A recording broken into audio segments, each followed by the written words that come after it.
ঠিক আছে দেখেন আম বাগানটা ঘুরে ঘুরে দেখাই চলেন। চিউ চিউ আম বাগানে আইছি, যদি আম না খাই এখন আম খাই। এত সুন্দর একটা পুকুর রয়েছে। আসসালামু আলাইকুম সবাইকে, চলে আসলাম আমাদের ফরিদপুর জেলার আম বাগানে।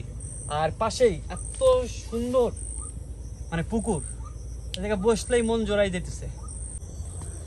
চিউ চিউ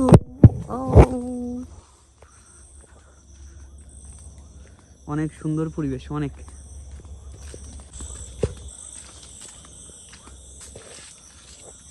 আর আম গাছ,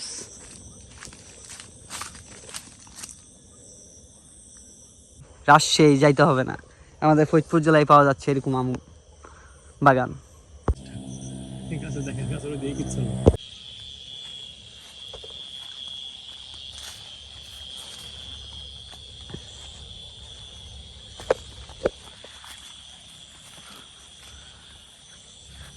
আসলে আমি একদম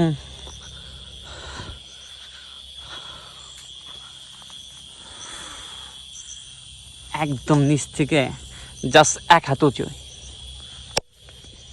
প্রথমত হচ্ছে আমাদের হচ্ছে বংশ পরম্পরায় বাগান ছিল, শখ। আর তারপর হলো একটা সময় মনে হলো যে ফরিদপুর আসলে কোনো জেলা থেকে, ফরিদপুরের মাটি কোনো জেলা থেকে পিছায় নাই উর্বরতার দিক দিয়ে। তো সেটা প্রমাণ করার জন্য আমি হচ্ছে বাগান শুরু করি। অনেক আম। আর এই আম বাগানে আসলে এত সুন্দর একটা পুকুরের পাশে ভালো একটা সময় টাইম স্পেন্ড করতে পারবেন। আর থাকেন, অনেক ভিডিও হয়েছে, এখন একটু বসি।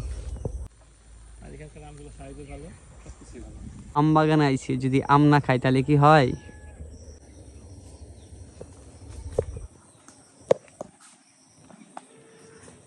এত সুন্দর একটা লোকেশন, আর ছবি তোলার জায়গা তো ভরপুর এই জায়গা। আর পাশেই এত সুন্দর একটা পুকুর।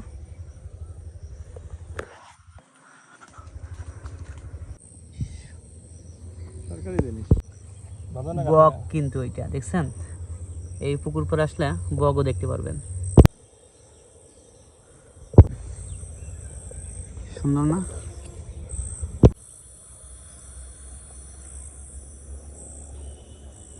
আম বাগানে আইছি, যদি আম না খাই তাহলে কি হবে? আচ্ছা এখন আম খাই, বাই বাই। আজকের মতো সবাই কি হবে, ফরিদপুর থেকে মাঝকান্দি, মাঝকান্দি থেকে জাহাপুর মানে বোয়ালমারী রোডে, জাহাপুর নাইমেই ডাইন সাইডে